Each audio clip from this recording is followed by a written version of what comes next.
سلام هنرمند جان، آتی فود هستم. امروز میخوام یه کیک خونگی پرتقالی بهتون آموزش بدم. بریم ببینیم. هنرمند جان سلام، آتی فود هستم. امروز میخوام براتون یه کیک خونگی پرتقالی درست کنم. مواد لازم: مرغ رو میشکنیم به همراه وانیل و شکر. به مدت 10 دقیقه با همزن هم میزنیم. وقتی مواد کرم رنگ شد و حباب زد، آب پرتقال و روغن رو به مواد اضافه میکنیم و یه همه آروم میزنیم. پرتقال به موادمون اضافه میکنیم.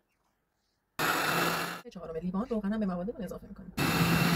آردمون رو 3 بار الک میکنیم و بیکینگ پودر رو به آردمون اضافه میکنیم و هم میزنیم. با دور کنده همزن قاشق قاشق موادمون اضافه میکنیم. از قبل کاغذ غنیت انداختم. به موادمون هم یکم زعفرون اضافه کردم که رنگ کیک پرتقالیمون خوشرنگ بشه. موادمون با این قلزت داخل قالب ریخته بشه. فرم از قبل باید گرم کرده باشیم. کیک به مدت 45 دقیقه داخل فرم میره با دمای 180 درجه. میره توی فرم کیکمون به مدت 45 دقیقه بپزه. هنرمند جان، کیک پرتقالی امروز ما آماده است. بریم که ببینیم چه بافتی پیدا کرده.